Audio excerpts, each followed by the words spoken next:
The boy stepped into the middle of the parking lot just as the engines went quiet, his small hands trembling around the rusted handlebars of a child-sized bicycle, his eyes too old for his face and hollow with a fear no child should carry. His voice was barely louder than the ticking of cooling engines, yet it cut through the air like a blade. "Buy my bike, sir. Mommy hasn't eaten in 2 days." In that moment, time seemed to slow, and every biker there felt something deep in their chest crack open, because desperation that pure does not lie, and hunger like that does not come from laziness or choice. Before the story pulls you further in, pause for a second. If you believe kindness still matters in this world, if you believe second chances can change lives, please like this video, share it with someone who needs hope, comment your thoughts, and subscribe to the channel. Your support helps stories like this reach hearts that need them most.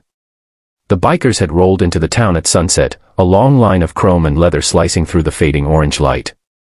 They were men and women shaped by miles of road, by loss and brotherhood, by lives that had taught them not to flinch easily. This town was not on any tourist map, just another place where paint peeled from walls, where closed shops stared out with dusty windows, where people learned early how to survive without expecting miracles. The bikers planned to stop for fuel, maybe a quick meal, then move on. None of them expected a child to walk up to them carrying the weight of a broken world. The boy looked no older than 10. His shirt hung loose on his thin frame, washed so many times it had gone soft and gray. His sandals were worn through at the heels, and his hair looked like it had not known scissors in months.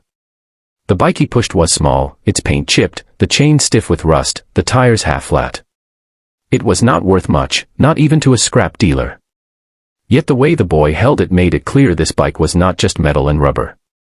It was freedom, it was childhood, it was the last thing he owned that still felt like his. Behind him, across the road, stood a woman near the doorway of a crumbling apartment building. She was watching with a mix of shame and fear, her arms wrapped tightly around herself as if holding her body together took all her strength.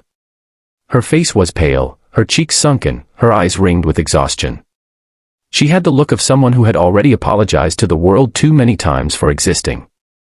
She did not move toward her son, did not wave or call him back. She simply watched, bracing herself for rejection, because rejection was something she knew too well. The bikers exchanged glances. Some had seen hard times themselves. Some had grown up hungry. Some had lost everything and rebuilt their lives inch by inch. But there was something about this scene that felt heavier than usual. One of them, a broad-shouldered man with a beard streaked with gray, swung off his bike slowly. He knelt so his eyes were level with the boy's. He looked at the bike, then at the boy's hands gripping it like a lifeline, then past him to the woman in the doorway. The boy did not cry. He did not beg louder or tug at sleeves. He simply stood there, waiting, because when hunger stretches long enough, hope becomes quiet and careful. The man reached into his pocket, then stopped. He had money, plenty of it, but something about this felt wrong if it ended there. This was not just about feeding someone for a day. This was about why a child was being asked by life to sell his childhood to keep his mother alive. The bikers asked around the area, their presence suddenly drawing nervous glances from passers-by. People knew this story. They always did. The woman had once worked at a textile factory on the edge of town. When it shut down, she lost everything in a matter of months. Her husband had died years earlier in an accident that left her with debts she could never clear. She tried cleaning houses, washing clothes, selling food on the street. Then came an illness that drained what little savings she had left. The landlord took advantage of her desperation, raising rent, threatening eviction, taking her belongings piece by piece as payment. Her refrigerator, her stove, even her wedding ring were gone. When she could not pay any more, he cut off electricity and water. 2 days without food had become 3. Pride had already starved longer than her body. As the bikers listened, their faces hardened, not with anger at the woman, but at the quiet cruelty of systems and people who feed on weakness. They looked back at the boy, still waiting, still holding that bike. The bearded man reached out and took the handlebars gently, not to take the bike, but to steady it, as if acknowledging its importance. He stood, signaled to the others, and together they walked toward the apartment building. The woman stiffened as they approached. Fear flickered in her eyes. People like her learned to be afraid of groups, of authority, of anyone who might demand something she could not give. The bikers stopped a respectful distance away. They did not crowd her or raise their voices. They listened. She spoke haltingly, her words tumbling over one another, explaining her situation as if she were already defending herself in court. Shame colored every sentence. Hunger made her dizzy. Exhaustion made her slow. Yet she never once spoke of herself without circling back to her son. He needed school supplies. He needed food. He needed a future that did not look like this. That night, the bikers did not leave town. They pooled money, but they did more than that. One of them knew a local shop owner who could help. Another made calls to contacts who ran charities quietly, without banners or speeches. They bought groceries and filled the woman's bare kitchen until the shelves bowed under the weight of food. They paid off part of her rent and arranged legal help to challenge the landlord's abuses. They took her to a clinic, covered the costs, made sure she received proper treatment. They did not treat her like a charity case. They treated her like family, because to them, brotherhood was not limited to leather jackets and shared roads. The boy watched all of this with wide eyes. For the first time in weeks, he ate until his stomach was full, then fell asleep with food still in his hand. The bike leaned against the wall, untouched.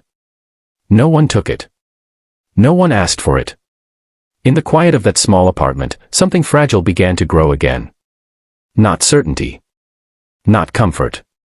But the belief that tomorrow might not be as cruel as yesterday. But the story did not end there, because kindness often attracts truth, and truth has a way of uncovering rot. Word spread about the bikers staying in town, about what they had done. People whispered about the landlord, about how many families he had crushed under his rules. Encouraged by the bikers' presence and support, others came forward. Stories stacked up, ugly and undeniable. Authorities who had long ignored complaints suddenly found themselves unable to look away. The landlord's power, built on silence and fear, began to crumble. When the bikers finally left town days later, they did not ride away unchanged. Neither did the woman or her son. The boy stood straighter. His laughter came easier. The woman had color in her cheeks again, and something stronger in her eyes. She had help now, not just money, but a network, a path forward. She would still struggle. Healing takes time. But she was no longer alone, and sometimes that makes all the difference. Months passed. The bikers returned through that town on another ride. This time, they were greeted differently. Shops were open.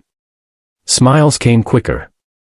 Near the same apartment building, the boy rode his bike in small circles, laughing as he went, his legs stronger, his face brighter.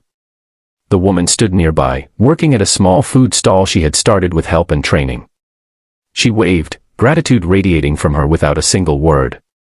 As the engines roared back to life, one of the bikers looked back one last time. He understood something then that he would carry forever. Evil often wears the face of paperwork and policies, of landlords and contracts, of systems that pretend neutrality while bleeding people dry. But goodness, real goodness, shows up unannounced, on loud motorcycles at sunset, in the form of strangers who refuse to look away. If this story is touching your heart right now, if you feel that tightness in your chest that says humanity is still worth believing in, please take a moment to like this video, share it, and subscribe to the channel. Your engagement helps spread these stories of hope and reminds others that kindness is still alive. And before this story ends, I want to ask you something special. Please comment below with one word that describes how this story made you feel, or share a moment when kindness changed your life. Your words might be the hope someone else needs today. Because somewhere right now, a child may be holding onto something precious, wondering if they must give it up just to survive. And somewhere else, someone with the power to help is deciding whether to turn away or step forward. Stories like this remind us that when we choose compassion, when we refuse to let the vulnerable disappear into silence, we do more than feed hunger for a day. We restore dignity, we rebuild futures, and we prove that even in a hard world, hearts can still roar louder than engines.